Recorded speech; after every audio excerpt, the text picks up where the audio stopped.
everyone, and welcome to this video where we are going to learn how to add and subtract with decimals.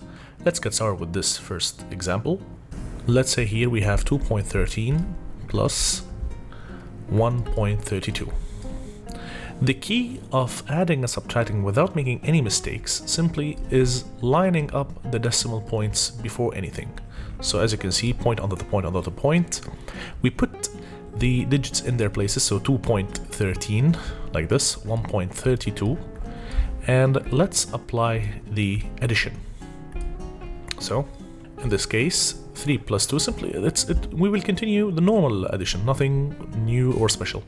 3 plus 2 is 5, 1 plus 3 is 4, and 2 plus 1 is 3.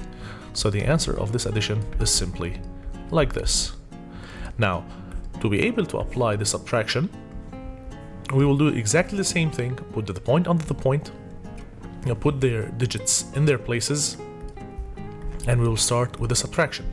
3 minus 2 is 1. 1 minus 3 we cannot, so we are going to trade. The 2 will become 1 and the 1 will become 11. So 11 minus 3, that will be 8, and 1 minus 1 is 0. So the answer is 0.81, and that's how we do it. Let's take another example. 3.5 plus 2.16. Again, before anything, the point, under the point, under the points. Line up the points, put the line of the answer, and put the digits in their place. So 2.16 will become like this. As you can see here, we have an empty place. Always fill the empty spaces with 0. So there we go. And now let's apply the addition. 0 plus 6 is 6. 5 plus 1 is another 6, and 3 plus 2 is 5. And there we go. 5.66. That's how we do it. Now, for subtraction, we have to do exactly the same. Put the point under the point, and the only difference will be subtracting. 0 minus 6 we cannot, so we're going to borrow. This will become 10. And we continue. 10 minus 6 is 4. 4 minus 1 is 3. And 3 minus 2 is 1. And that will be the answer. That's how we do it. Let's take one and last example. 5 plus 3.72. So put the point under the point, as always, nothing new, nothing special. Now here, if you see, I have here a whole number, 5. So I'm gonna put it exactly behind the point like this, okay? Even if I have 15, I will put it exactly in its place like that. Let's take 15, why not?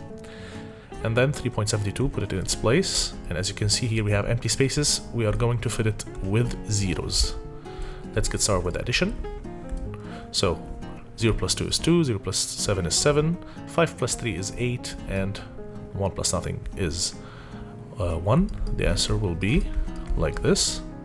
And let's try now for subtraction. Exactly the same thing, nothing changed. Instead of addition, we are going to do subtraction. So we're going to start with the borrowing. I will have this will take from the next one. There's nothing from the 0, so I will take from the next one. This will become 4, 9, and 10. That's how we do the borrowing. 10 minus 2 is 8, 9 minus 7 is 2, 4 minus 3 is 1, and 1 minus nothing is simply 1, and the answer is 11.28. And that will be it. Thank you very much for watching. If you have any questions, don't forget to put them down in the comments below.